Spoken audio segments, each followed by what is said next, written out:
My name is Sarah Guindre-Parker, and I am an assistant professor of biology in the College of Science and Mathematics. My name is Glenn Young, and I'm an assistant professor of mathematics in the College of Science and Mathematics.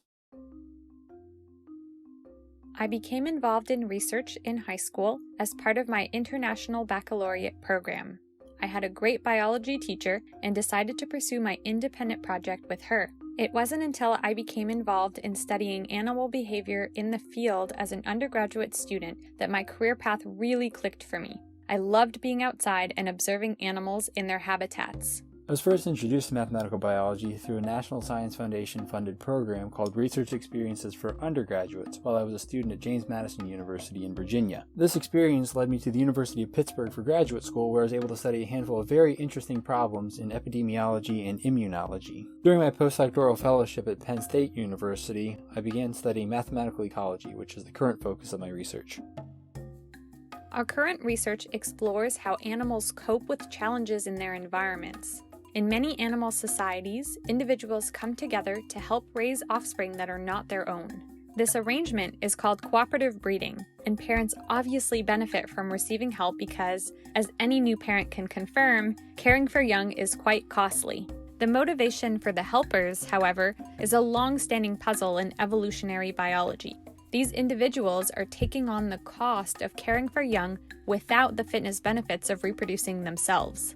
Cooperative breeding species of birds and mammals, including humans, are most often found in environments where resources are unpredictable.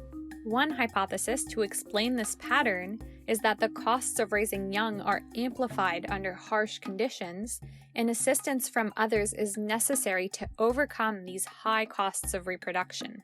This is a line of research I became interested in during my PhD program at Columbia University, where I studied a cooperatively breeding bird called the superb starling. Superb starlings live in East Africa in large social groups of up to 60 birds, and in each group, several dominant pairs will breed with helpers at their nests.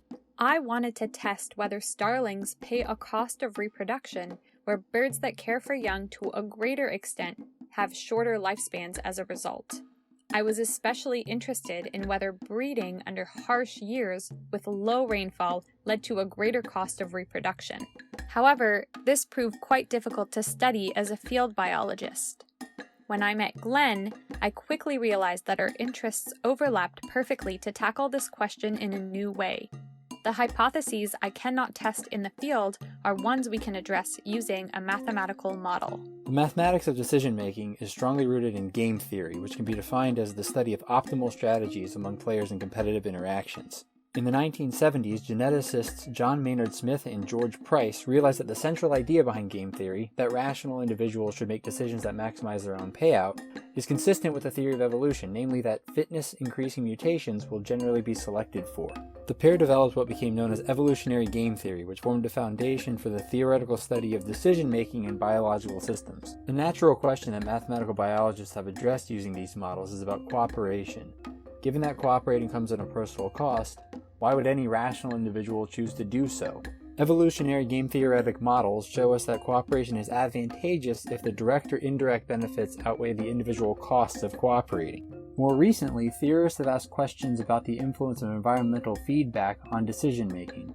For example, how does an uncertain environment influence a decision on whether or not to act cooperatively? Questions like this led to the development of so-called eco-evolutionary models. This new class of model couples evolutionary game theory with simple models of the environment. I was incredibly excited when Sarah told me about her work with superb starlings. Here's a cooperative species that seems to make decisions largely based on environmental cues, and the environment is highly variable. This fits perfectly into a mathematical framework that I find intrinsically interesting. Over the next few months, Sarah and I built a mathematical model of decision-making among superb starlings that incorporates the effects of a randomly changing environment. By simply adjusting parameters within this model, we can explore the effects of cost of reproduction, environmental variability, and social group size on cooperative behavior and group survival. Climate change is making the world increasingly unpredictable, where sudden hurricanes or droughts are occurring more commonly than before. Understanding the strategies that help societies cope with uncertain environments is critical in light of our new reality. Our mathematical model will allow us to better understand the interplay between costly reproduction and the benefits of cooperation in an uncertain world. It takes a village, especially in precarious times.